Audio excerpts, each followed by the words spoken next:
Hi, I'm Laura the Library Lady, and welcome to today's episode. Today I will be discussing the book The Day the Toys Ran Away. It was formerly published as The Toys Take a Holiday, and it was written and illustrated by Leah Raechel Killen.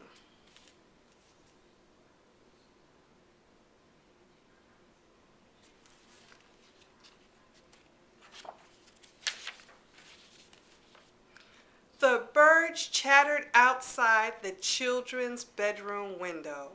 Spring, it's spring, they seemed to say. The sun danced on the new leaves and every branch was bursting with blossoms. Inside, the toys felt restless. It was always tiresome for them to pass the hours while the children were not at home. But today the toys were especially restless, for spring was in the air. The smell of flowers blew in on the breeze from the garden and filled the room. Well, you know I have a garden, but it's been too hot to keep our windows open. So we see the children's bedroom here. And the toys are out and about in the bedroom. And there's a toy box. And I still have my toy box from when I was born. And it was built for me by one of the elderly deacons at our church. Well, he wasn't elderly then, but he was older than my parents. I don't remember him. That was made out of it was made beautifully. It's still in excellent condition. You wouldn't even know it is as old as it is, except for the great craftsmanship and how it's decorated. It definitely reflects the decade I was born. But it's full of toys. I don't play with the toys, but I have it full of toys. Floppy, the beanbag rabbit, twitched her nose. Dolly looked toward the window. She sighed. It's such a delicious day.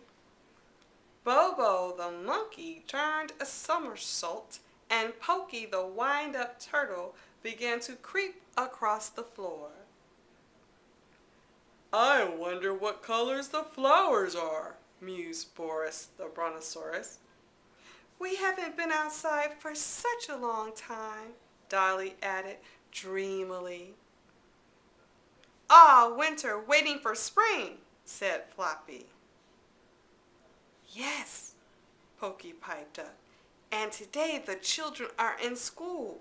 We still have to wait. Beep, the robot, was thinking. The red and yellow lights on his head flashed and blinked. At last, he said, maybe not. Maybe we don't have to wait.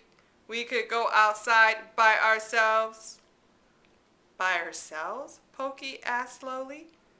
What a strange idea, said Floppy. And we see the toys here. The brontosaurus, the rabbit, the robot, the turtle, the monkey, and of course, Dolly, the doll. And we see other toys, like the jump rope, the book, the crayons.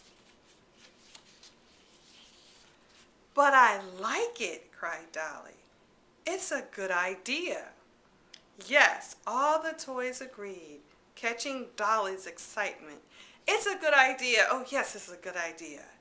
We'll have such a great adventure, said Bobo. At once the toys began to push and pull each other up onto Jenny's bed. It was the bed nearest the window. Then they clambered onto the windowsill. Through the open window, the garden looked so lovely, but how would they reach it? It isn't so very far down, said Dolly, and the grass below the window looks very soft. Let's jump. I'll try it if you will, said Floppy. He was willing to venture out and try it. So here we have the toys climbing up on Jenny's bed, and here we have them willing to venture out through the open window. So, they do have quite an adventure. Not exactly what you may expect. So, if you want to find out what happens to Dolly, Floppy, Bobo, and the rest of the toys, I recommend this book. The language in it is, they have some great words, venture, tiresome. So I would recommend this book for children ages 5 to 8, but that's truly your choice as a parent. It's a nice discussion book because these toys make a decision that just may not be in their best interest. And it's easy to leave home, but sometimes it's not so easy to get back.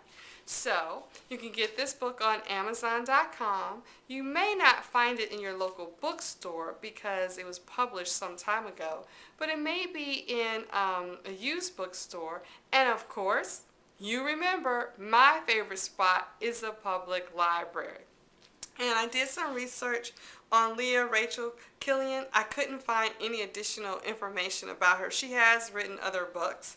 So once again, this is The Day the Toys Ran Away. Happy reading!